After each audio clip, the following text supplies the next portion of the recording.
Autism म्हणजे स्वमग्नता.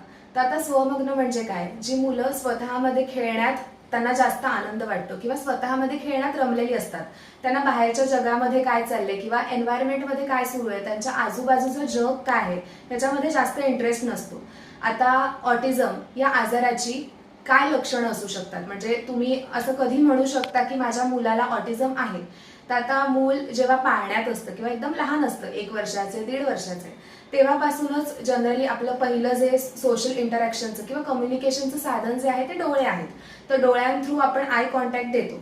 तर अशी जी मुलं असतात ती लहानपणापासूनच आपल्याशी बोलताना किंवा आईशी बोलताना किंवा बाबांशी बोलताना आय कॉन्टॅक्ट देत नाही किंवा नेम रिस्पॉन्स जे सेकंड लक्षण असू शकतं की तुम्ही त्याच्या नावाला आवाज दिलाय, सपोज कियान आहे तर कियान तुम्ही म्हणणार तेव्हा तो त्याच्याकडे लक्ष देणार नाही.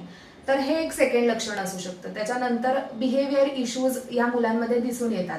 जसे की कुठली गोष्ट त्यांच्याकडे तुम्ही मागितली किंवा त्यांना कुठली गोष्ट तुमच्याकडून हवी आहे किंवा तुम्ही त्यांच्याशी कम्युनिकेट करायला गेलात तर अशा वेळी ते चिडचिड करणं किंवा रागराग करणं किंवा त्यांच्या वयाची जी मुलं आहेत त्यांच्याकडून कुठल्या वस्तू हव्या आहेत तर त्या खेचून घेणं, त्या बाबतीतही त्यांचे बिहेवियर इश्यूज हे दिसून येतात.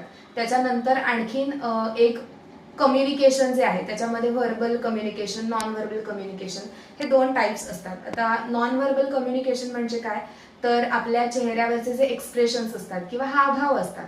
तर जनरली लहानपणी आपण आपल्याला वेगवेगळ्या गोष्टी जेव्हा दाखवायच्या असतात तर तेव्हा त्या आपण थ्रू हावभाव दाखवू शकतो किंवा स्माईल आहे, सोशल स्माईल जी आहे तर ती या मुलांमध्ये आपल्याला दिसून येत नाही. यानंतर सेन्सरी इश्यूज असतात मुलांना. तर आता सेन्सरी इश्यूज मध्ये काय की मुलगा खूप जास्त धावतोय किंवा जम्पिंग करतोय, रनिंग करतोय किंवा कुठलीही वस्तू तोंडात घालतोय किंवा बाथरूम मध्ये जात नाहीये कारण ते खूप ओलं आहे किंवा काही मऊ वस्तूच खातोय, कठीण वस्तू खात नाहीये.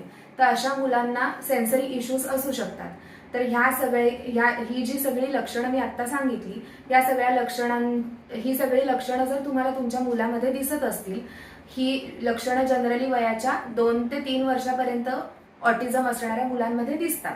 तर ही जर लक्षणं तुम्हाला तुमच्या मुलामध्ये दिसत असतील तर तुम्ही त्वरित तुमच्या जवळच्या डॉक्टरांकडे म्हणजेच डेव्हलपमेंटल पीडियाट्रिशियनकडे तुमच्या मुलाला घेऊन जाणं गरजेचं आहे.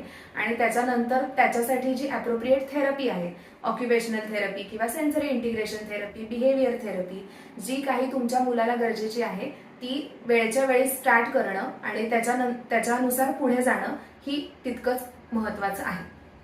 आता अशा मुलांची ट्रीटमेंट कशी केली जाते? आता एखाद्या मुलाचा आय कॉन्टॅक्ट नाहीये किंवा नेम रिस्पॉन्स कमी आहे तर पहिल्यांदा त्या सगळ्या गोष्टींवरती थ्रू ऑक्युपेशनल थेरपी म्हणजेच ऑक्युपेशनल थेरपीचा एक भाग आहे sensory integration therapy. Through that आपण त्या सगळ्या एरियाजवरती काम करतो. स्कूलमधून अशा काही कंप्लेंट्स येतात की मुलगा एका ठिकाणी बसत नाहीये किंवा सतत धावतोय, पळतोय, त्याचं अभ्यासात एका ठिकाणी लक्ष नाहीये, कॉन्सन्ट्रेशन नाहीये. तर अशा वेळी त्या मुलाला सेन्सरी इंटिग्रेशन थेरपीचीच गरज असते, ज्याच्यामध्ये आम्ही त्याच्या वेगवेगळ्या त्याचे जे सेन्सेस अफेक्टेड आहेत त्याचं इंटिग्रेशन कसं करता येईल याच्यावरती काम करतो. शेवटी मी एवढंच सांगू इच्छिते की प्रत्येक मुलगा हा वेगळा असतो आणि त्याला आहे तसं आपल्याला ऍक्सेप्ट करणं गरजेचं आहे. म्हणून त्याच्या डेव्हलपमेंटवरती जितकं जास्तीत जास्त आपल्याला काम करता येईल तितकं आपण करूयात आणि त्याला आहे तसं आपण ऍक्सेप्ट करूयात आणि त्याच्या आयुष्यामध्ये किंवा लाईफमध्ये त्याला जितकं बेटर करता येईल तितकं करूयात.